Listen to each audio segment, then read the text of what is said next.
안녕하세요. 사랑하는 사람의 정신질환 할 때 도움이 되는 방송 조은의 마음 약국입니다. 저는 29년 동안 조울증 관리하고 있고 여러분을 컨텐츠로 돕는 동료 지원 크리에이터 조우입니다. 네, 안녕하세요. 저는 가족 지원 크리에이터라고 얘기해야 되겠네요. 사단법인 조은의자의 상임이사고요. 우리 29년차 조우와 그다음에 21년차 이 조울러인 그레이의 아버지입니다. 여러분들 반갑습니다. 네. 조유 여러분, 오늘 귀한 분을 모셨습니다. 황태현 이사장님, 간단한 자기소개와 인사 말씀 부탁드립니다. 예, 처음 인사드리겠습니다. 한국생명존중희망재단 이사장으로 있는 국민의 생명을 지키는 정신건강 전문의 황태현입니다. 네, 네, 반갑습니다. 반갑습니다. 환영합니다. 네, 네, 네. 제가 알기론, 우울 조울병 학회, 학회장으로도 계셨었고, 또 국립정신건강센터에서도 일하셨었고, 또 지금은 방금 말씀하신 것처럼 한국생명존중희망재단에 계신데, 지나온 곳들에서 어떤 일들을 하셨는지, 네, 간략하게 듣고 싶습니다. 네. 네, 예. 제가 그 고려대학교에서 정신과 전공의를 마치고 이제 전문의가 된 다음에 처음으로 제가 취업을 했던 곳이 이제 경기도 용인에 있는 용인정신병원입니다. 예, 예. 거기를 이제 94년에 제가 이제 일을 시작을 했고요. 근데 이제 이 용인정신병원은 워낙에 만성 정신질환자들이 많이 계신 곳이었고요.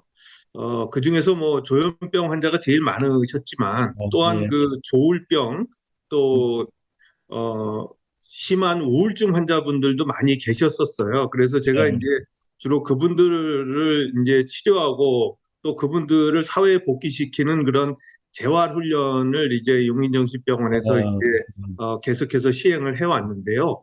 그러면서 아까 우리 조우 씨께서 말씀하신 대한우울조울병 학회에서 이제 우울증 선별의 날이라는 행사를 개최해서 우울증에 대해서 잘 모르시는 분들이 이제 우울증에 대한 인식도를 높이는 그러한 캠페인을 해오다가 2007년인가요? 제 기억에는 제가 이제 홍보이사로 있을 때 조울병도 우리가 한번 인식을 개선해 보자. 그래서 이제 조울병 선별의 날이라는 행사를 전국적으로 이제 개최를 해서 그때 네, 네. 당시 이제 병원에 계신 환우분이라든지 우리 아버님 같은 가족이라든지 예. 또는 그 지역사회 정신건강복지센터에 계신 조울증 환자분들하고 같이 전국적인 캠페인을 했었고요. 또 네, 예. 뭐 코엑스에서 그런 박람회 부스를 통해서 실제적으로 이제 조울증에 대한 인식을 높이는 그런 역할들을 좀 많이 해와서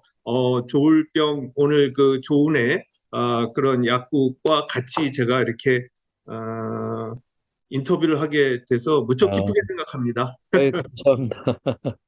그 몇 년도에 그 코엑스에서 그런 박람회를 그게 하셨나요? 아마 2009년, 2010년 그렇게 어, 됐습니다. 이제 네, 정신건강 그렇죠. 박람회를 음, 대한신경정신의학회랑 같이 이제 같이, 개최를 했었는데요. 음. 이제 그 이후에는 이제 뭐 코로나도 있고 예, 여러 가지 예, 예, 때문에 요새는 이제 그런 큰 대규모 박람회를 이제 예, 개최하고 있지는 않습니다만 예, 예. 당시에는 이제 그 많은 그 뭐 조울병뿐만 아니라 뭐 예, 예. 소아정신 질환이라든지 또 그런 어떤 트라우마에 대한 그 여러 가지 지식들을 일반인들에게 좀 알리고자 그렇게 저희들이 정신건강 박람회를 개최해서 또는 이제 예, 예. 홍보 부스도 운영하고 했었습니다. 예, 예. 네. 너무 귀한 거네요.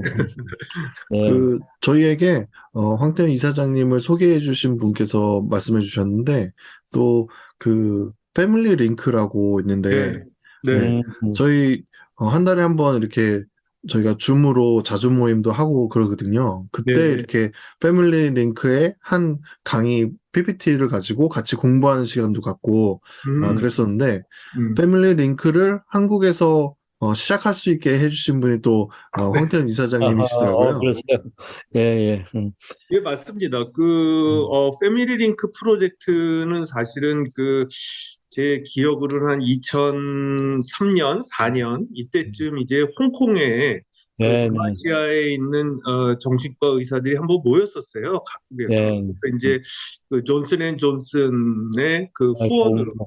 네, 네. 저희들이 회의를 개최를 했고요. 그래서, 각국에서 가족 교육을 좀 더 정착을 좀 시키자라는 이제 프로젝트로 패밀리 링크 아시아 프로젝트를 이제 시작을 했습니다. 그래서 기본 교재는 이제 홍콩에서 그게 영문으로 처음에 출간이 됐었고요. 또 홍콩의 버전은 미국의 패밀리 투 패밀리 남이에서 개발한 남미에서, 예, 네, 네, 네. 가족 교육 교재를 또 아시아 버전으로 만든 거였어요. 그래서 저는 네, 이제 2003년도 회의를 끝낸 다음에 영문 버전을 갖고 와서 한국어로 번역을 하고 단지 이제 영문을 한국어로 번역하는 것보다 한국의 좀 실정에 맞게 맞게. 그렇게 이제 패밀리 링크 첫 교재를 이제 일단 번역을 했고요. 그 다음에 이제 제가 한국의 패밀리 링크 책임자로서 각 네, 예. 시도의 이제 정신과 의사분들 중에 재활과 가족 음, 교육에 관심이 계신 분들을 지역 책임자로 지정을 해가지고요. 예, 전국에서 이제 동시다발적으로 패밀리 링크 가족 교육을 실행을 했고, 근데 음, 사실은 이제 패밀리 링크가 꼭 가족 교육을 그냥 시행하는 게 목적이 아니라 음. 가족 교육을 받으신 분들 중에서 네, 예. 다른 가족을 도울 수 있는 네, 네, 네. 가족 강사를 사실은 양성하는 호출하는, 그런 네, 네. 프로그램입니다. 그래서 음, 매년 한 열 몇 분 정도, 10여 분 내외로 해서 굉장히 엄선된 기초과정, 심화과정, 또 중앙 또 심화과정을 통해서 이제 강사들을 저희들이 양성을 했었고 예, 예. 그분들이 이제 강사가 되시면서 초발 정신질환을 가지신 가족분들을 돕는 네, 네. 그런 동료 지원가들로서 음. 이제 역할을 한 것이 패밀리 링크의 이제 간단한 역사가 되겠습니다. 아, 제가 그 패밀리 링크 때문에 굉장히 도움을 많이 받았습니다. 아, 네, 그러셨어요. 그러니까 특별히 인터넷에 이제 그 홈페이지가 잘 돼 네, 있고, 네, 네, 그다음에 교육 자료나 또 이 교사 자료라든가, 네, 그다음에 그 모든 강의안들이 아주 PPT화해서 아주 잘 올라가 있고, 네, 또 거기에 더 궁금하면은 전문가님들의 그 동영상 강의까지 네, 네, 유튜브에 올라가 있어서 네,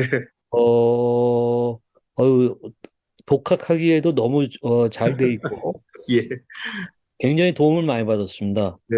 그리고 네네. 그래서 그게 처음엔 이제 탈과가 이제 오리지널 버전인데요. 처음에 이제 네네네. 시작할 때 그래서 제가 이제 가족분들에게 좀 필요한 또 챕터를 조금씩 음, 조금씩 넣다 보니까 한 네, 열, 12가 한 네, 12가 정도 되네. 굉장히 네. 많이 늘어났습니다. 그래서 네네네. 나중에는 이제 그런 가족분들이 자녀분들을 위한 이제 평생 예, 가족 예, 예. 이제 어떤 계획을 좀 세울 수 있도록 이제 그렇게 많이 됐고 저는 이제 그런 재발을 방지할 수 있는 여러 가지 그런 노하우에 대해서 또 저도 촬영을 했고요. 그래서 사실은 저기 미사리에 있는 스튜디오에서 다 촬영을 하고요. 굉장히 네네. 하이 고품질의 아주 맞습니다. 예, 예, 맞습니다. 그런 필름을 저희들이 제작을 해서 가족분들 중에 이제 아버님 같이 이제 낮에도 이렇게 보시는 수 있는 네네네. 분들이 있지만은 또 형제 자매 같으신 분들은 이제 생업이 있으시니까 예, 예, 이제 예, 예. 직접 대면 가족 교육을 참여 못 하시는 분들을 예, 위해서 예, 그런 동영상 교재들을 또 저희들이 준비를 하게 됐었습니다. 예. 예, 예. 아이고, 너무 도움이 많더라고요. 그리고 가족 강사가 돼서 또 네, 이렇게 섬길 수 있는 기회들을 가지면 예, 어떻게 보면 상처 입은 치유자의 네. 역할을 가족 지원가로 하게 되겠더라고요. 네, 그래서 얼마 전에 가족 지원가 협회가 또 창립을 했죠. 네네, 그래서 맞습니다. 네. 예, 이진순 회장님이나 이진순 선생님, 네, 예, 아주 우리 모임에 그냥 나왔었습니다. 네, 네네. 아주 열심히 지금 네, 예, 예. 연세가 거의 74인데 저보다도 더 청춘 같으세요. 그래서 예. 네. 그렇게 그 가족분들이 열의가 있으셔서 저는 이제 가족 지원과 이 조직이 좀 더 네. 활성화될 수 있도록 앞으로 또 지원을 또 네네. 계속할 생각입니다. 예, 아유, 감사합니다. 네, 예. 네.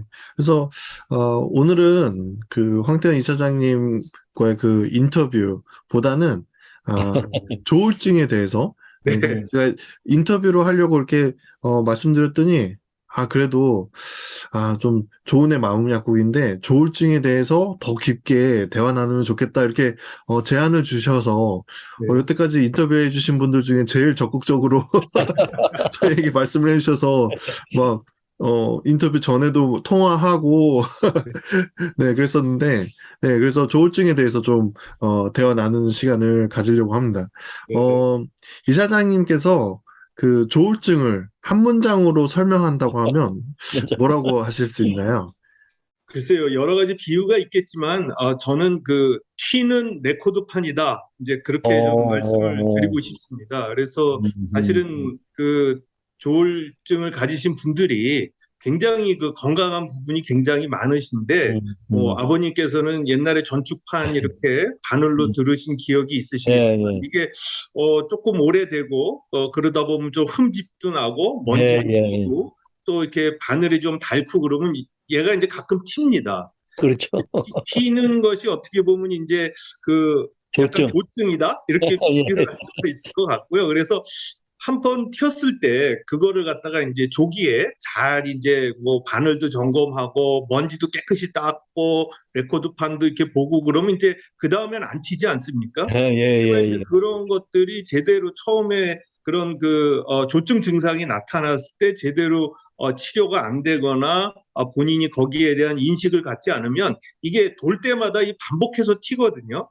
그렇게 그렇죠. 되면 이게 재발이 예, 그렇죠. 계속되고 예. 그러다 보면 판이 망가지고 이제 이렇게 될 수 있을 것 같아서 음. 처음 한 번 튈 때 이거를 잘 예. 수선을 해서 예. 맑은 소리를 계속해서 듣는 게 가장 중요하지 않을까 그런 어, 면에서 제가 비유를 튀는 레코드판이다 이렇게 한번 어. 생각을 해봤습니다. 와, 제일 저는 저 여태까지 들어본 비유 가운데 제일 와닿습니다. 휘는 레코드판. 아, 예, 너무 좋네. 네네네. 네, 저도 네. 처음 들어본 비유입니다. 어, 네, 그, 앞으로 이렇게 그 조울증이 뭐냐라고 누가 질문하면 이렇게 대답을 하면 좋을 것 같습니다. 네. 네, 예, 거의 저작권이 있으니까 좀 쿼터를 정확하게 하면서 해야지. 네, 출처 밝히고, 출처 네. 밝히고. 네.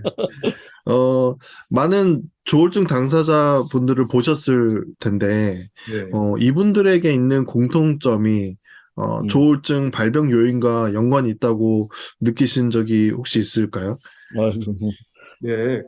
뭐, 우리 조은의 가족들도 이제 뭐 잘 아시겠지만 사실은 이게 조울병이라는 게 좀 가족력도 있고 또 우리 예, 예. 생물학적 원인도 또 있다고 이제 알려져 있지 않습니까? 그래서 이제 가장 그 우리가 생물학적으로 이 조울병을 좀 설명을 하면 뇌의 전두엽과 또 감정의 중추인 이 변연계 사이에 이 상호 기능이 감정 조절에 굉장히 중요한 역할을 하는데 이 전두엽과 변연계의 어떤 균형이 깨지는 게 이제 조울병의 가장 큰 원인이다. 이렇게 예. 생물학적으로 이제 음. 정신과 의사들은 이제 생각을 하고 있습니다. 이제 그러다 보니까 그러면은 그 환경적으로 힘든 일이라든지 뭐 급격한 생활의 변화라든지 우리 조우 씨처럼 이제 외국 생활 하시다가 또 국내로 돌아와서 뭐 학교에 적응하는 뭐 과정에서의 스트레스라든지 뭐 이러한 어떤 환경적인 요인이 이제 어떻게 보면 이제 방아쇠 역할을 하게 되면 그런 예. 감정선들이 이제 흐트러지게 되는 경우가 이 조울병이 발병하는 아마 음. 초창기의 양상이지 않을까 생각이 되는데요. 제가 음. 이렇게 많은 조울병 환자분들을 이렇게 뵙게 되면은 약간은 좀 예민하시고 또 감정적인 표현이 굉장히 좀 다양하시고 예. 좀 변화무쌍하시기도 하고 음. 또 어떻게 보면은 뭐 조금만 그 자극에도 굉장히 좀 야속해 한다든지 또 이렇게 또 예, 화를 잘 예, 내신다든지 해서 예.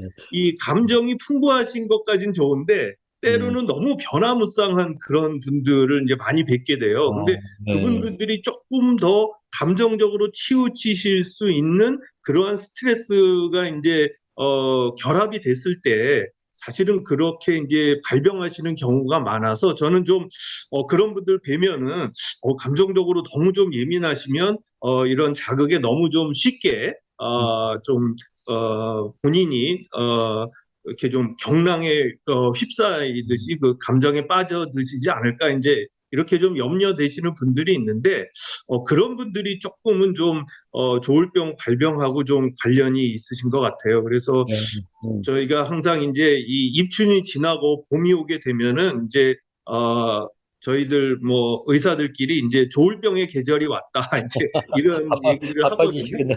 네, 왜냐하면 이제 예. 겨울에 일사량이 적었다가 이제 햇빛이 많아지고 뭔가 활동이 늘어나고 하는 이 봄이라는 계절이 사실은 어, 이제 겨울 동안 우울했던 그런 그 감정 상태에서 일어나는. 약간의 좀 활기가 넘치다 보니까 이제 조증 상태로 이제 바뀌는 경우가 많은데 음. 이럴 때 이제 제가 조금 아까 말씀드렸다시피 감정적으로 예민하고 좀 변화무쌍하신 분들이 조금은 더 계절을 타게 되고 그래서 이제 조증을 발병하시는 분들을 좀 많이 볼 수 있을 것 같습니다. 예, 예, 예. 아유, 뭐, 아까 튀는 레코드라고 했을 때 지금 하신 네, 말씀과 관련해서 보게 되면은, 네, 튀게 되는 그 흠집 또는 먼지, 네, 그 부분이, 레코드 제조회사에서 생긴 문제일 수도 있고, 또는 관리를 하다가 어떻게 뭐가 흠집이 나서 그럴 수도 있고 그럴 텐데, 네, 노을병 선생님께서 이제 쭉 봐오실 때는 이게 좀 그 흠집이 생긴 이유라 할까? 네. 그런 거는 아무래도 생물학적인 유전적인 좀 요소가 더 많은 쪽입니까? 아니면은 환경적인 스트레스나 이런 거에 의한 게 더 많나요? 글쎄요, 그 유전적인 요인이 저는 그렇게 많다고 보지는 않습니다. 그래서 아, 예, 사실은 예. 이제 그 평생 유병률로 보면은 네, 조현병이 한 1% 정도가 되고 우리 조울증이 한 뭐 1%에서 1.5% 거의 비슷한 이제 아, 평생 예, 네, 유병률을 보이는데요.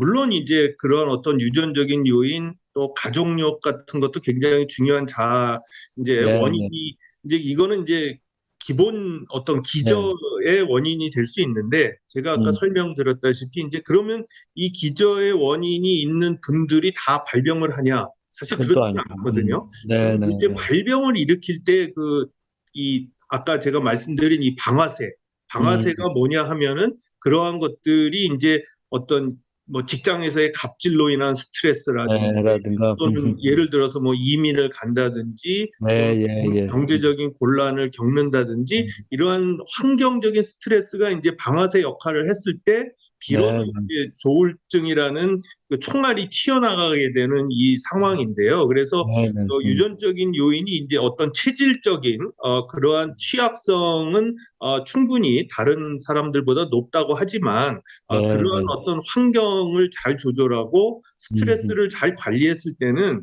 굳이 이제 총알이 튀어나가지 않고서 잘 지낼 수 있을 거라고 생각이 됩니다. 음. 예, 예, 예. 저는 이렇게 이사장님 말씀 들으면서 약간 그런 방아쇠 전에 뭔가 그 조울증이 터지는 이런 환경적인 요소가 좀 있었던 것 같거든요. 그래서 네. 총도 보면 이렇게 장전을 해서 음, 딱 이렇게 압축돼 있는 상태로 가잖아요. 그리고 네. 거기서 이제 방아쇠를 터트리면 팍 음, 쳐서 이렇게 나가는데 음, 약간 그 스트레스가 이렇게 맞습니다. 압력, 음, 압축되는 그런 시간이 있었던 것 같아요. 그렇죠. 그 예, 긴장이 이제 막 늘어나는, 증가하는 그러한 긴장, 뭐 우리가 요새 텐션이란 말도 많이 쓰지만 그런 텐션을 이제 낮추는 게 굉장히 중요하죠. 근데 그게 이제 아주 팽팽해지게 되면 언제 터질지 모르는 그런 상황이 있게 된다면은 뭐 조그만 자극에도 충분히 격발이 될 수 있는 그런 상황이기 때문에 우리 조우 씨께서 설명하셨듯이 그러한 일상생활에서의 긴장이라든지 스트레스 정도를 낮출 수 있는 그런 자구책들이 사실은 자기 관리에 있어서 또 가장 중요한 요인이 된다고 저는 생각을 합니다. 예, 네. 예. 그 조현병 같은 경우에 그 뭐라 할까 초발하기 전에 우리 전국이라 할까 그때의 이 어떤 증상 같은 것들을 좀 더 과학적으로 살피게 되면은 예견이 가능한 그래서 예방도 할 수도 있는 그런 연구가 요즘에 많이 일어나고 있다 네, 하더라고요. 네, 네, 근데 조울병 같은 경우에도 네, 그런 소위 예방적인 음, 지금 저희들한테는 아주 현실적인 문제거든요. 왜냐하면 네, 조가 아이가 셋이 있어요. 그 초등학교 3학년 하고 1학년하고 그다음에 이제 5살짜리 네, 그러다 보니까 이제 조금 더 그 취약성이라고 하는 부분은 평균보다 한번 일곱 배 정도는 있다. 뭐 이렇게들 얘기하더라고요.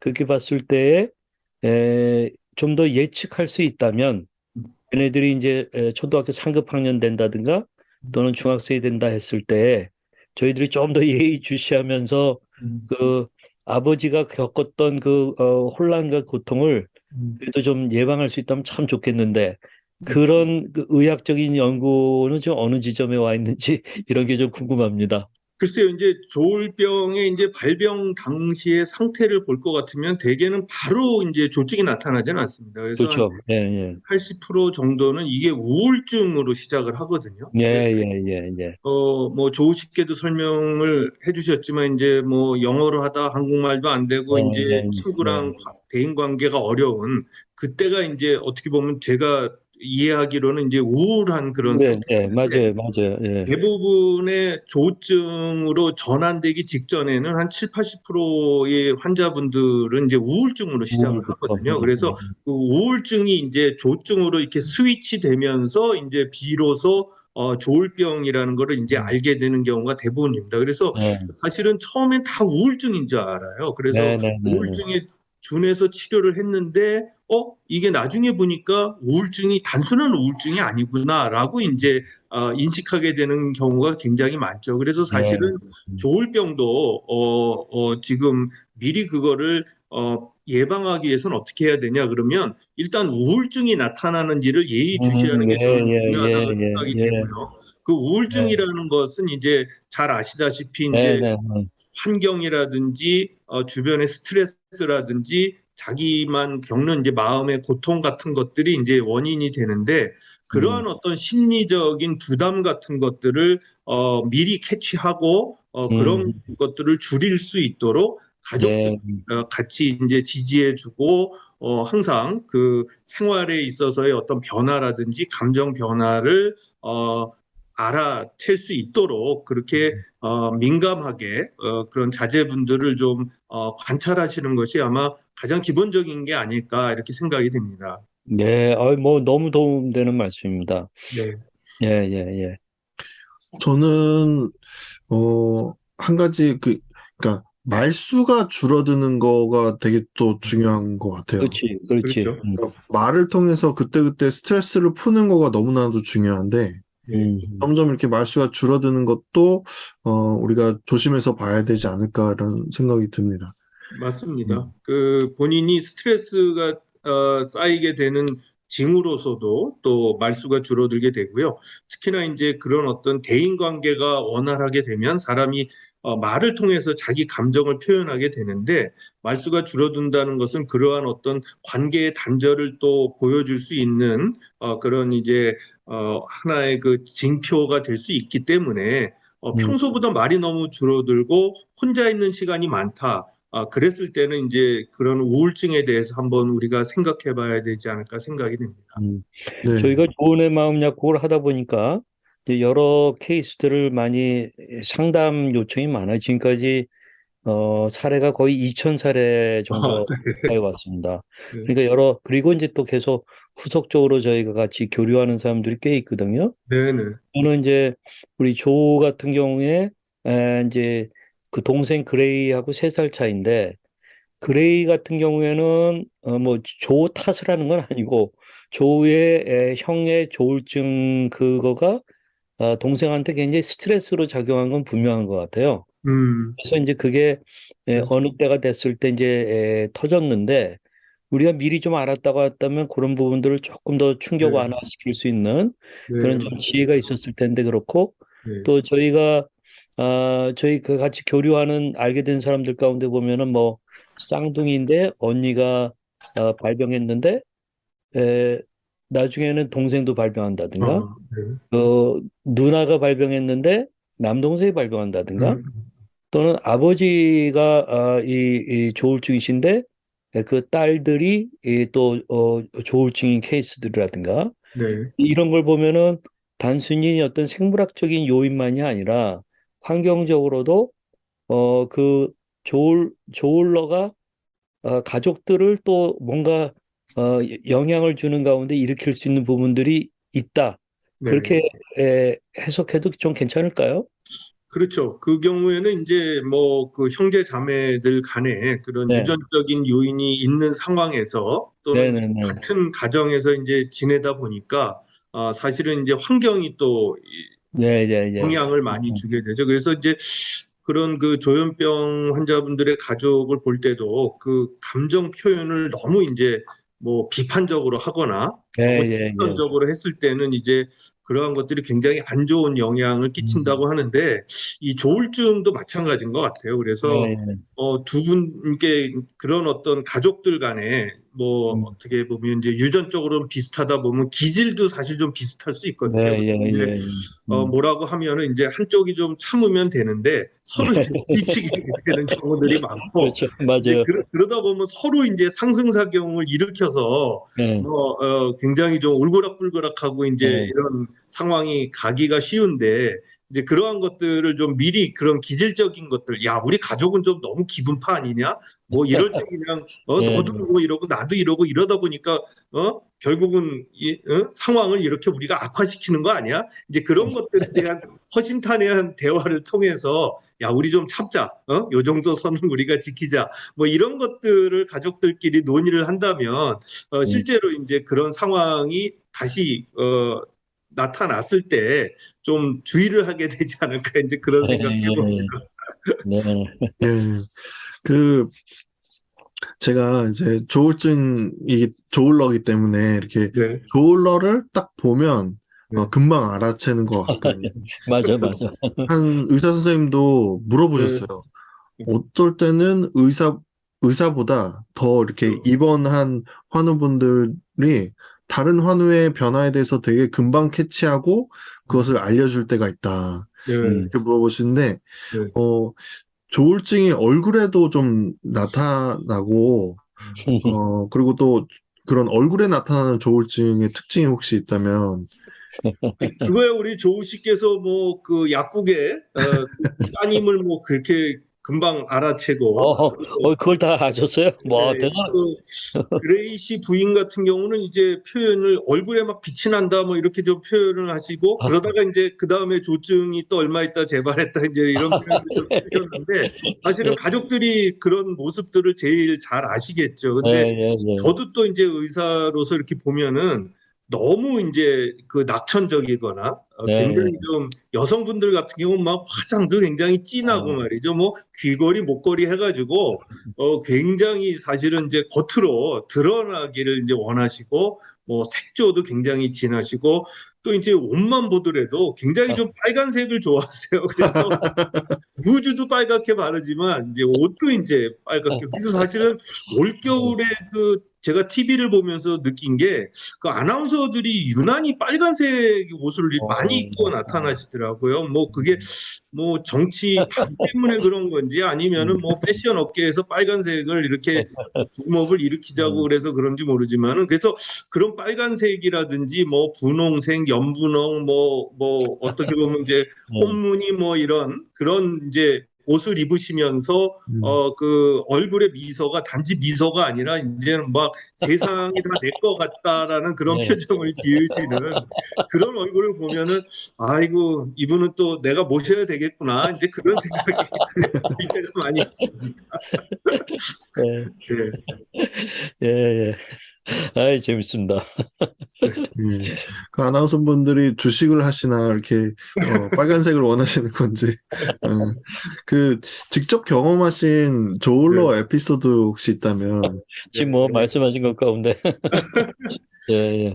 제가 어, 그 질문을 하시니까 제 머릿속에 기억이 나는데 젊은 청년이셨어요. 한 예. 20대 이제 음. 남자분이셨는데 이분은 이제 반복해서 이제 제가 그 입원 치료를 했던 경험인데 이분은 그 자동차에 굉장히 관심이 많으시고 그러다 보니까 이제 본인이 그 포뮬러 1에 나오는 그러한 F1 자동차를 설계하는 게 또 꿈이 되셨어요. 그래서 이제 그 뭐 설계를 하면 좋은데 이분이 이제 레이싱에 관심이 많다 보니까 이제 폭주를 하시는 거예요. 그래서 아, 자동차를 몰고 그냥 뭐 너무 이제 달리시고 또 때로는 이제 한잔 하시고 또 달리시고 이러다가 아이고, 경찰서도 이제 한 두세 번 정도 이제 그렇게 경찰에 어, 의해서 뭐 입원도 하시고 이제 이랬던 분인데 그 재밌는 게 이분이 이제 꼭 그 입원을 하시게 되면 병원 안에서 꼭 그 자동차를 설계를 하세요. 그러면서 저한테 그 설계한 자동차를 이렇게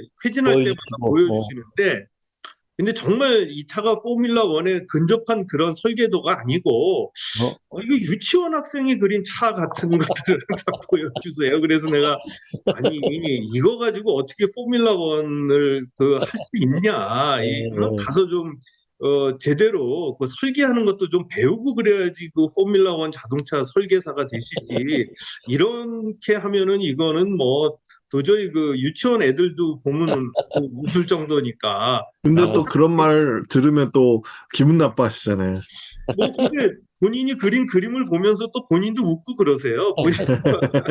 그래서 이제 점차 이제 조금 나아지시긴 했는데 항상 그렇게 그 자동차에 대한 열정을 가지시고 그런 것들이 근데 단지 그 열정으로 끝나는 게 아니라 실생활에서 그렇게 폭주족도 되시고 음주운전도 하시고 이제 이러한 어떤 그 행동상의 문제 때문에 이제 반복적으로 입원을 하셨던 이제 그러한 그 환자분이 이제 기억에 예, 남습니다. 예. 그래서 저도 들으면서 그냥 웃을 수만 없었던 거는 저도 막 스마트폰을 내가 만들 수 있다는 그런 어, 망상이 있어가지고 근데 아, 스마트폰이 있으면은 스피커를 이렇게 스피커가 지금 뭐 한쪽에만 있잖아요. 요즘 뭐 아이패드 같은 경우는 스피커가 여러 군데에서 나와가지고 이렇게 입체적인 사운드가 나는데 이런 그냥 그 당시에 뭐 10년 전 뭐 이러면 스피커가 이쪽에도 나오고 이쪽에도 나오게 하면은 더 좋겠다 이런 생각하면서 이렇게 오, 예, 근데 이제 거기서 멈추는 게 아니라 내가 그런 핸드폰을 만들 수 있다까지 가니까 예, 그게 이제 예. 조증인 것 같아요. 네, 그래서 저는 우리 집안에 스티브 잡스가 하나 또 나오는구나 하는 그런 환상을 가졌던 적이 좀 아니 있었고요. 또 하나는 네. 신발에 사람이 음, 이렇게 딱 이렇게 계속 걸으면 이제 이게 어 그거를 이제 음, 에너지 하베스트라고 하나? 네, 음, 하베스트 에너지라고 하나? 뭐 그런데 네, 이게 맞아요. 그래서 계속 발전소 밟으면 만드는, 이게 그 에너지가 생기니까 그 에너지로 예, 충전을 하는 거죠. 예. 뭐 이러면서 그럼 그래서 뭐 뭐, 가제트 형사처럼 이렇게 나중에 이렇게 불살 나게 예, 아, 네.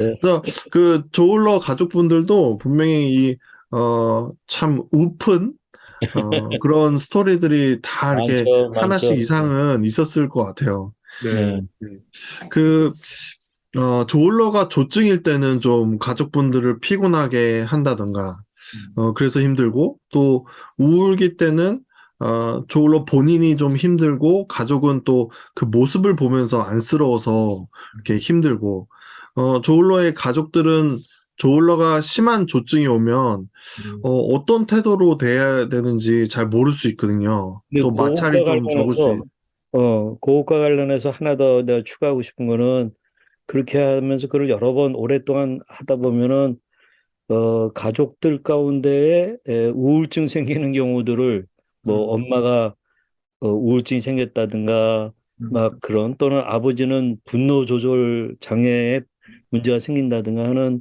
그런 경우들도 또 발생하잖아요. 음. 그래서 그런 것과 함께 좀 말씀해 주시면 네, 좋겠습니다. 네. 어, 실제 지금 말씀하신 것처럼 이제 조증 상태가 되게 되면은 이제 가족으로서도 상당히 이건 응급 상황이라고 그렇죠. 예. 말씀을 드릴 수가 있습니다. 근데 이제 그런 조증 상태에서 단지 이제 기분만 좋은 게 아니라 조금 아까 우리 조우식께서 말씀하셨듯이 이제 그런 과대 망상이라든지 네, 예. 비현실적인 어떤 자신감이라든지 이제 이러한 것들이 이제 충만한 그런 상황에서 병식이 없다 보니까 사실은 가족들 입장에서 어떻게 얘기를 하더라도 그런 조증 상태는 사실은 정신병적 상태랑 크게 차이는 없거든요. 예, 그렇기 예, 예. 때문에 거기에 준해서 우리가 조증 상태인 분을 이제 대해야 된다는 게 이제 기본인데요. 아까 제가 표현도 썼지만은 같이 흥분하거나 같이 화나거나 이제 이렇게 되면은 서로 상승작용이 일어나서 이제 폭력을 쓰게 된다든지 이제 이렇게 이제 안 좋은 상황으로 갈 수 있기 때문에 되도록이면 이제 가족분들은 흥분하거나 화내지 않고 그 상황을 좀 인내하고 그 어떤 관심을 보이면서 이제 부드러운 언어로서 대화를 해 나가는 것이 이분의 조증 상태를 좀 안정시키는데 굉장히 좀 중요하다는 그런 생각이 들고요. 그래서 이 조증 상태에서는 굉장히 좀 환자 입장에서는 굉장히 좀 혼란스럽거든요. 그리고 예, 이제 예, 예. 수면을 취하기도 굉장히 어렵고요. 또 쉽게 이제 화를 내거나 이제 돌발적인 그런 행동을 할 수 있기 때문에 사실은 그렇게 일단은 수면을 잘 취할 수 있는 그런 환경 같은 것들을 만들어 주시는 게 저는 굉장히 좋겠다고 생각이 되고요. 그래서 일단 잠을 자고 나면은 여러 가지 문제들이 다 해결이 될 수가 있죠. 그다음에 예, 이제 실제로 환자분이 이제 그렇게 해서 조금은 잠도 자고 조금 상태가 조금은 좋아지신다고 생각을 했을 때는 그 다음에는 제 생각에는 왜 이렇게 조증 상태로 갔을까? 혹시 힘든 일이 무엇일까? 또 스트레스를 일으킬 수 있는 그런 상황은 무엇인가라는 것들을 좀 조곤조곤 좀 물어볼 필요가 있을 것 같아요. 그래서 예, 예. 학업에 대한 문제, 대인관계에서의 힘든 점 이런 것들을 본인이 언어로서 이제 표현을 할 수 있다면은 이제 점점 이제 본인이 이야기를 하면서 사실은 본인의 생각이 정리가 되고 본인이 병에 대한 인식이 더 나타날 수가 있을 것 같습니다. 그리고 만약에 이제 이전에 그런 약물 치료를 받았거나 또 뭐 그레이시 같은 경우 이제 13번 입원하셨다고 하는데 예, 그런 해본 예. 경험이 있다고 하면은 사실은 그때의 경험을 다시 한번 좀 조곤조곤 이야기하는 것도 도움이 될 것 아, 같아요. 예, 예. 처음에는 그렇게 흥분했지만은 결국에는 안정이 되고 본인을 되찾았을 때 그 상태에 대해서 어떻게 생각을 했느냐 하고 본인이 겪어왔던 이제 과거의 그런 상황을 다시 한번 좀 차근차근 이렇게 되물어 보면은 본인도 이제 내가 지금 좀 흥분해 있는 상태구나. 내가 이제 안정화되려면 내가 어떻게 과거에 했었지. 이런 것들에 대한 인식이 생기면서 그런 정신병적인 상황에서 조금 벗어날 수 있지 않을까 이렇게 생각이 되고요. 또 아버님이 이제 질문하신 것처럼 이제 오랫동안 이제 환자분들을 옆에서 사실은 이렇게 지켜보고 또 그 어려운 뭐 119 또 뭐 입원시키고 이런 것도 사실은 굉장히 힘들기 때문에 뭐 우울증이나 그런 트라우마 같은 것들도 같이 겪을 수 있는 게 사실이고요. 그래서 사실 가족분들도 또 정신과적인 그런 진료가 필요한 예, 경우가 상당히 많습니다. 그래서 예, 예. 저 같은 경우도 이제 그런 가족분들도 같이 치료도 하는 아, 경우도 예. 있고요. 그래서 예. 가족분들의 그런 어떤 정신적인 괴로움이나 힘든 상태도 꼭 뭐 약을 먹지 않아도 정신과 의사랑 면담을 하면서 예, 예, 예. 스트레스나 갈등 상황에 대해서 조언을 구할 수가 있거든요. 그러니까 음. 가족분들도 이제 뭐 우리 애가 정신병원에 다니는데 나까지 다니면 남들이 뭐라 그럴까 이런 어떤 사회적인 예, 예, 편견이나 예, 낙인 때문에 또 정신과 방문을 또 저하시는 그러한 가족분들도 좀 있으세요. 그래서 이제 그러한 것들을 좀 상의하시면 좋고 정신과 의사를 좀 보기가 그렇다 그러면은 아까 우리 조우식께서 말씀하신 것처럼 이 동료 지원 예, 프로그램 예. 같은 그런 조울병은 이 가족들을 겪은 음. 이 또 가족들의 모임이 있지 않습니까? 예. 이제 그런 데 가서 가족 지원가. 공병상련이라고 예, 같이 또 예, 예. 이야기를 하고 하시면 또 그분들이 또 위기 상황 또는 나의 우울증을 내가 이렇게 했더니 이렇게 하면 또 좋아졌더라 하는 그런 경험들을 가족분들에게서 배우신다면 그 또한 예. 굉장히 도움이 되지 않을까 이렇게 생각이 아, 됩니다. 예, 예. 너무 감사합니다. 네, 그, 아까 이사장님이 말씀하셨던 우울증인 줄 알았는데 가다가 네, 이제 네, 조울로 진단을 받게 되는. 근데 저희 이렇게 상담해 오시는 분들 중에서도 우울증 치료를 받다가 조울증으로 진단받게 됐다. 이런 말씀 많이 하시거든요. 근데 네, 이런 경우는 어떻게 봐야 되고 또 항우울제로 인한 조증의 발현의 가능성은 없는지 그것도 네. 조금 궁금합니다. 예, 뭐 상당히 중요한 질문을 하신 것 같은데요. 사실은 이제 제가 아까 말씀드렸다시피 이제 조증이라도 기저에 이제 우울증으로 시작하는 경우가 한 7, 80%로 오히려 더 많기 때문에 이 우울증 기간에 어떻게 치료를 받느냐라는 것이 굉장히 중요하고 그 치료를 받기 이전에 사실은 그 상태만 봐서는 우울증인데 우리 이제 정신과에서는 이제 정신과적 병력 청취라고 하죠. 음, 환자분이 이제 과거에 어떻게 살아오셨는지 병과 관련된 경험이 없으신지를 이제 저희들이 좀 묻게 되는데 그러한 어떤 과거에 대해서 굉장히 좀 자세하게 면담을 하는 초기 과정이 저는 굉장히 중요하다고 생각이 됩니다. 그래서 네, 네. 단지 현 상태만이 문제가 아니라 과거의 병력을 보면은 그렇게 우울했다가 또 기분이 좋아지기도 하고 들쑥날쑥한 그런 경우들이 또 상당히 있거든요. 그러면 그런 것들을 감안을 해서 이제 치료를 해야 되는데 그렇기 때문에 이제 만약에 진짜 이거는 주요 우울증이라 그러면은 항우울제부터 시작을 해야 되겠지만 지금은 우울증이지만 과거력을 봐서는 이분은 알 수 조울병을 있죠. 가지신 중에 우울증이다라고 했을 때는 저 같은 경우는 이제 항우울제부터 쓰진 않습니다. 네, 그래서 그 기분 조절제라고 하죠. 네, 그런 예. 기분 조절제부터 이제 쓰기 시작해서 그래도 힘들면은 아주 소량의 이제 그 항우울제를 첨가하게 되는데 조우 씨께서 말씀하신 것처럼 이 항우울제의 용량이 너무 과다하게 되면 그런 조울병 환자인 경우는 이제 조증으로 이렇게 스위치되는 경우가 상당히 많기 때문에 네, 예. 굉장히 사실은 전문가들도 주의를 해야 될 그런 부분입니다. 그래서 이 매닉 스위치라고 그래서 조증으로 이렇게 전환되는 경우가 이 항우울제를 쓰는 경우에서도 상당히 많이 이제 발생을 하게 되고요. 이제 그런 경우에는 빠른 시간 내에 이제 항우울제를 이제 스탑하고 처방을 중단하고 이제 우리 기분 조절제를 빨리 이제 복용을 하시는 게 가장 이제 좋다고 생각이 됩니다.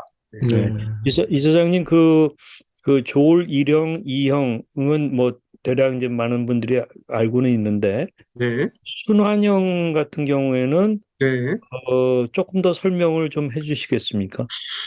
글쎄요, 이제 1형은 조울병이고 2형은 이제 경조증이라고 해서 네, 조금은 이제 그 경한 이제 조울병이라고 얘기를 하죠. 근데 이제 네, 이 소위 순환형이라는 건 이제 사이믹이라고 그래가지고 이제 계속해서 이제 그 감정이 좀 변하는 경우인데 또 뭐 조증까지 가지는 않고요. 그래서 이런 분들은 우리가 흔히 이제 기분파다, 아, 뭐 기분 좋으면 뭐 야, 내가 낼게 하고 막 돈도 펑펑 쓰고 뭐 그래서 아주 그냥 매력적으로 보이는지 모르지만 본인은 또 집에 가서는 왜 이럴까 내가 후회하는 경우도 굉장히 많고 야, 이거 뭐 기분은 좋은데 그 주머니는 텅텅 볐다 뭐 이렇게 엎어지는 분도 많아서 사실은 그런 경우에 이제 그 이형이라고 말하는 이제 경조증일 경우가 많고요. 그다음에 이제 사실은 만성적으로 가는 경우에 이제 그런 그 불쾌 기분 장애나 순환형인 경우들이 굉장히 좀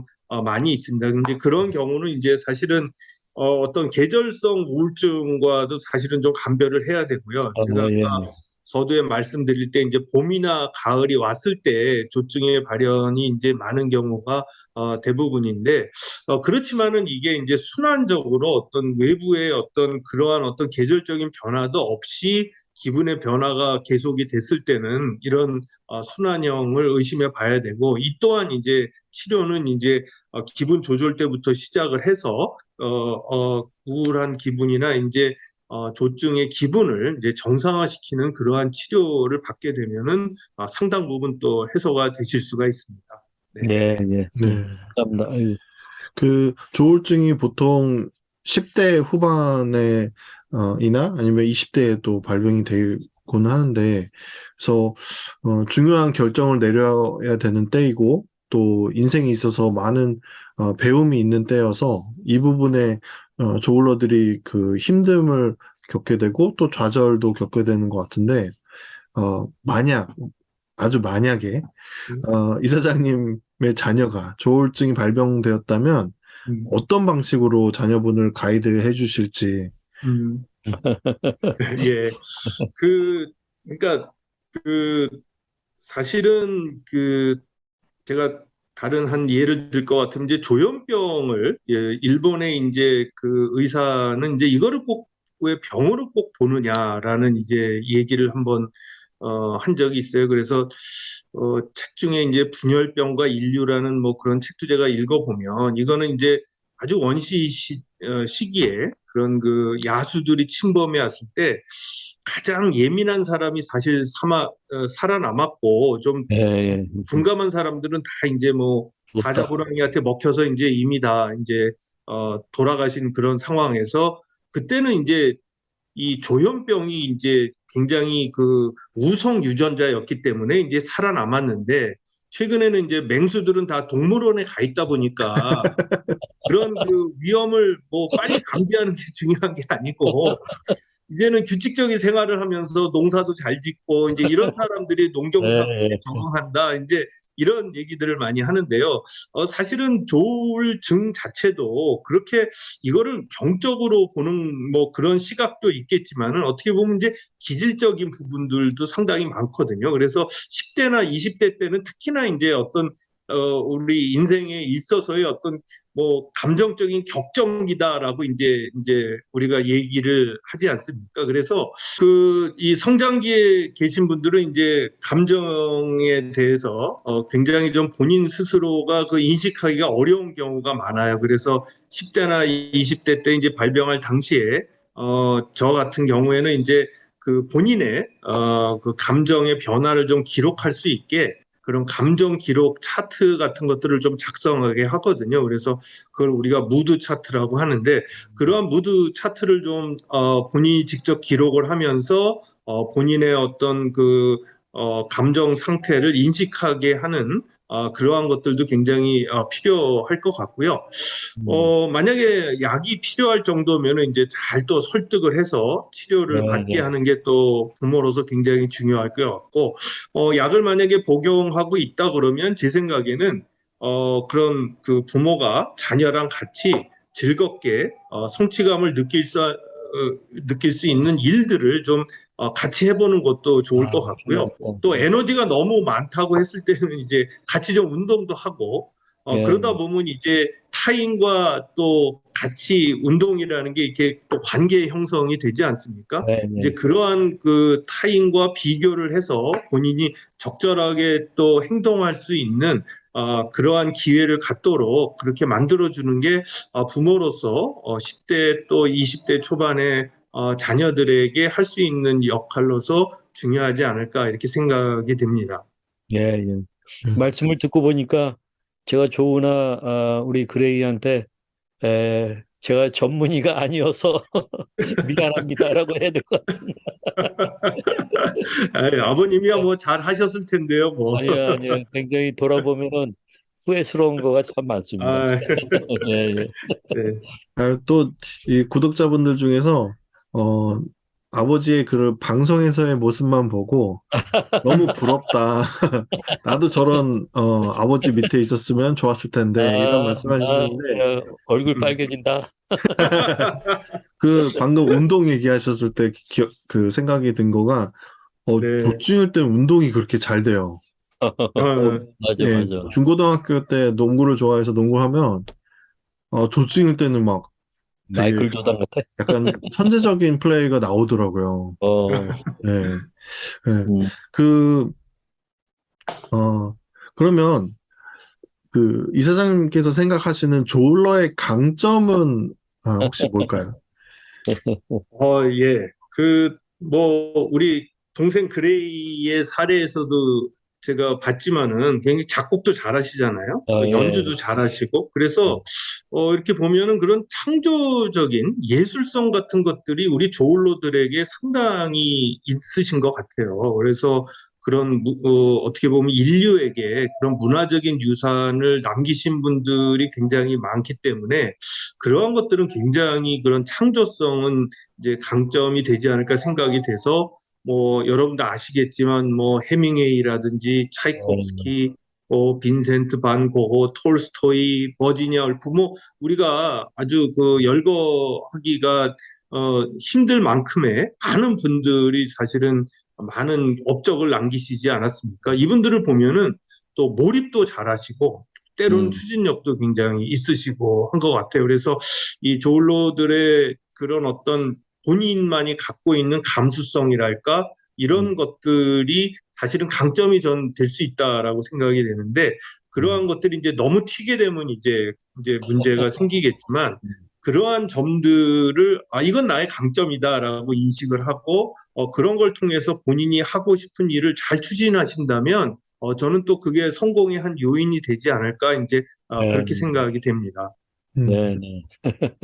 그런 그 조울러들 중에서 이런 천재성을 경험을 해본 분들이 이 네, 약을 먹게 되면 이 창의력이 좀 줄어든다고 말하는 분들도 계신데 아니다, 네. 약 먹어도 이런 창의력에는 문제가 없는 것 같다. 이렇게 말씀하시는 분들도 있더라고요.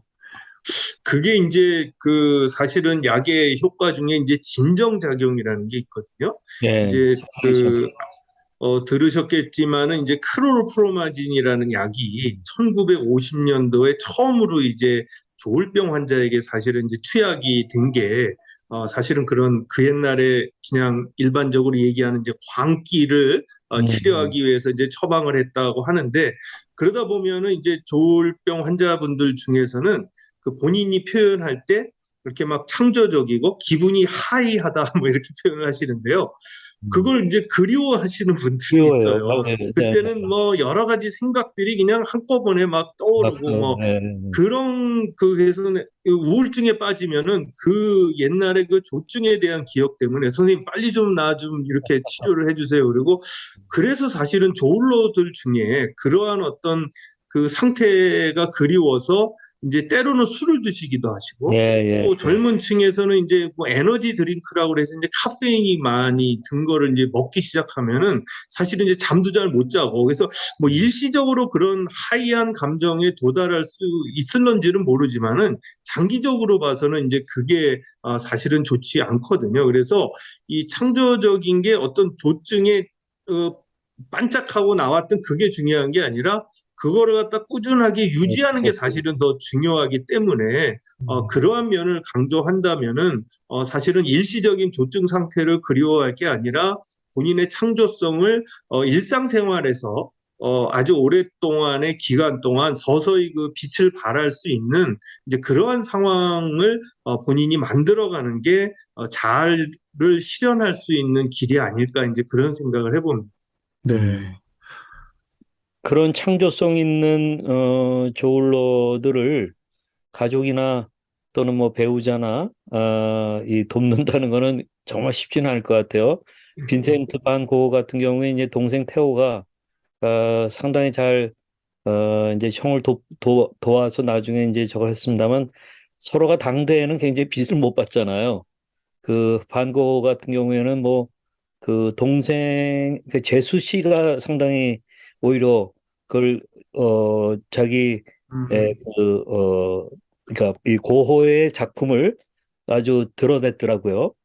근데 이제 그런 뭔가 이 죽고 나서 그런 것보다는 좀 당대에 이렇게 할 수 있도록 하기 위해서는 어떻게 가족들이 어떤 걸 좀 더 신경 써서 서포트를 해줘야 되나 그 광기를 감당한다는 건 가족들도 참 쉽지 않을 것 같거든요. 그러니까 네. 이제 저희가 이제 저희 재단에서 작년에도 이제 청년 네. 크리에이터를 좀 모집을 해가지고 이제 예, 예, 예. 그분들이 만들어낸 이제 음악 중에는 음, 본인이 이제 우울증을 겪으셨던 그런 예, 분들이 예. 다른 우울한 그 젊은 그 친구들을 위해서 또 작곡도 하시고 또 그런 경우가 있어요. 예, 그래서 예. 지금 아버님 말씀하신 그 빈센트 반 고흐가 있던 시절에 비하면 음, 요새는 훨씬 더 그런 그렇죠. 예술성이나 창작성을 본인이 드러내기가 훨씬 좋은 환경이 저는 됐다고 생각이 되거든요. 그래서 예, 예, 예. 그러한 그 어떤 창조적인 예술 행위를 본인이 잘 할 수 있도록 가족들이 그런 기회를 좀 같이 좀 음, 찾아봐 주시고 그러한 네, 어떤 뭐 예를 들어서 뭐 공모전이나 또는 어느 뭐 그 사회적 기관에서 이제 주최를 하고 이렇게 되면 이제 어떤 형식이 주어지지 않습니까? 예, 그런 예. 형식을 따라서 그런 창조적인 활동을 하는 거는 저는 굉장히 좋다고 생각이 예, 돼서 이제 예, 예. 가족들이 그런 면에서 좀 지원도 해주시고 격려를 해주시는 게 그런 예, 어떤 예. 자존감도 올라가고 네, 네, 본인이 성취감을 느낄 수 있기 때문에 그게 또 굉장히 긍정적이라고 생각이 됩니다.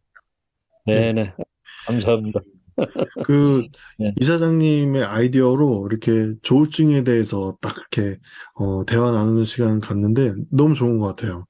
그동안 저희가 네. 조울증에 대해서 그래도 많이 다뤘다고 생각을 했는데 이렇게 전문의로부터 바로바로 이렇게 질문을 할 수도 있고 또 듣기도 하니까 네, 너무 좋은 것 같습니다. 그 저는 저를 동료 지원 크리에이터라고 이렇게 소개를 하거든요. 이 조은의 마음 약국이라는 유튜브 채널을 하면서 병에 대한 이 지식도 늘고 또 회복에 대한 이해도 생기면서 동료 지원 상담도 하고 많은 회복이 있었음을 경험했거든요.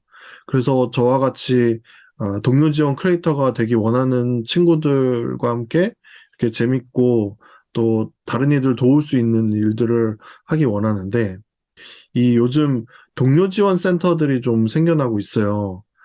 그런데 온라인 동료 지원 센터와 같은 음.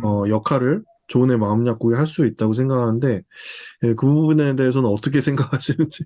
뭐 전적으로 저는 동감이고요. 네, 그런 그 동료 지원 크리에이터들이 좀 많이 좀 나오셨으면 좋겠고, 특히나 이제 우리가 IT가 이제 네, 굉장히 발달한 IT 선진국 대한민국 아닙니까? 그럼 네, 또 거기에 맞게 이런 기술적 진보를 통해서 온라인으로도 이렇게 우리가 화상으로 서로 만날 수 있기 때문에 굳이 꼭 오프라인으로 만날 필요는 네, 없는데 그런 면에서 온라인 그 동료 지원 활동가들이 더 많아지신다면은 많은 또 우리 조울로들이 도움을 받고 또 병을 또 같이 회복해가는 그런 과정을 가지실 수 있을 것 같아요. 그래서 지금 조우 씨께서 말씀하신 것처럼 남을 돕는 것도 굉장히 중요하지만 나의 회복을 유지하는데 굉장히 도움이 되더라 하는 면은 바로 이제 청년 크리에이터의 가장 중요한 면인 것 같아요. 그래서 보통 뭐 아버님도 이렇게 남들에게 이제 설교도 많이 하시겠지만은 네, 네.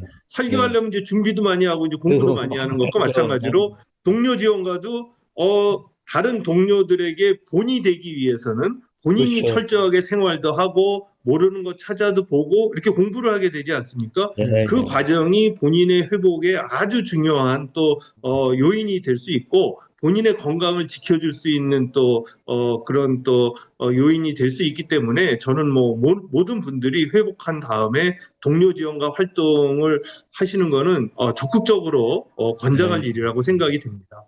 네, 예. 그 우리 이사장님의 생명 존중 희망 재단인가요? 네.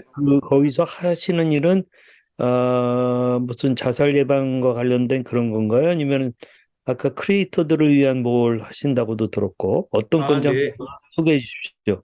네, 그 생명존중희망재단은 이제 작년 4월에 그 보건복지부에서 그 예산을 지원하는 그러한 재단으로서 저희들이 출범을 했습니다. 그래서 국가 자살 예방 사업을 총괄하는 재단이고요. 예. 주로는 이제 이 자살과 관계된 여러 가지 이제 자살 시도자라든지 또는 유가족이라든지 또는 자살이 일어난 그 직장이나 학교에 남아있는 분들을 위한 심리 지원이라든지 이제 네. 이러한 이 사업들을 벌리고 있고요. 저희들이 이제 민간 협력 사업이라고 그래서 저희 재단은 이 다 모든 것을 자살 예방 사업을 할 수 없기 때문에 민간 기관에서 이제 저희에게 이제 사업을 제안서를 보내주시면은 저희가 또 심사를 해서 또 예산을 지원하는 그런 민간 네. 협력 프로그램이 있습니다. 그 중에 네. 하나가 이제 청년 크리에이터들의 활동을 저희들이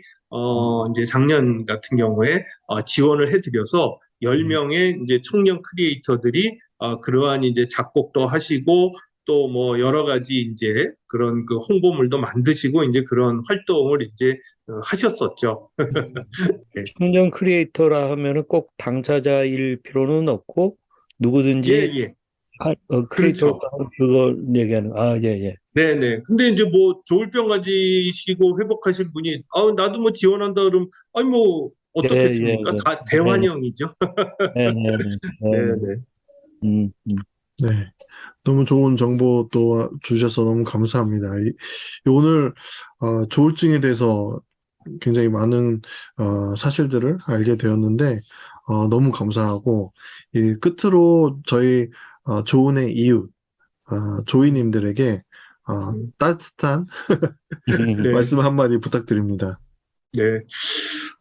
조울로 분들은 항상 자신감이 넘치시잖아요. 이제 그러다 보니까 내 병은 내가 고친다라는 생각을 하시는 분도 많으실 것 같아요. 그래서 물론 치료를 받지 않고도 우리 스스로에게 그런 어떻게 회복력이 누구나 가지고 있습니다. 그래서 자신의 병으로부터 회복을 할 수 있는 그런 회복 탄력성을 누구나 가지고 있는데 그렇지만 이제 저 같은 전문의들도 굉장히 많거든요. 그렇기 때문에 우리 조울로들을 옆에서 빨리 좀 그러한 너무 오랜 기간 동안 본인이 나으려고 힘겨워하시고 고통스러워하시는 그러한 기간들을 줄일 수 있는 그런 여러 가지 방법들이 있는데 그것이 이제 정신과적인 도움이면은 이제 거부하지 마시고 빨리 받으시고요. 또 조울로들끼리의 모임이라면은 또 거기도 열심히 참여하시고 또 가족분들이라면 다른 가족분들 좀 도우시고 이제 그렇게 따뜻한 우리의 공동체를 만들어가면 어떨까 이렇게 생각이 되고요. 우리 모두 스스로의 감정의 사이클을 잘 알고 자기를 잘 알면은 자기를 조절하면서 행복하게 살아갈 수 있거든요. 다 그런 조울로들이 되시기를 바라겠습니다. 아유, 감사합니다. 네. 오늘 이렇게 한국생명존중 희망재단의 황태현 이사장님 모시고 조울증에 대해서 깊게 대화 나누는 시간 가졌는데 너무 이렇게 유쾌하시고 또 재밌게 조울증을 또 설명해 주시고 우리가 조울러와 또 가족분들을 위한 좋은 말씀들을 해주셔서 너무 감사한 시간이었습니다. 네. 예, 저도 아주 두 분과 즐겁게 대화를 하게 돼서 감사합니다. 아주 좋은 시간이었습니다. 감사합니다. 저는 이사장님 말씀을 쭉 들으면서 제 정체성에 대해서 도파민형 인간인 건 내가 확실하구나 하는 걸 좀 느꼈습니다. 그래서 예, 좋습니다. 좀 더 조울증에 대해서 더 연구를 해서 자기 성찰도 필요하겠다는 생각을 가졌습니다. 네, 감사합니다. 네. 네, 건강하십시오. 네, 감사합니다. 네, 감사합니다. 지금까지 사랑하는 사람이 정신증 앓을 때 도움이 되는 방송 조은의 마음 약국이었습니다. 감사합니다.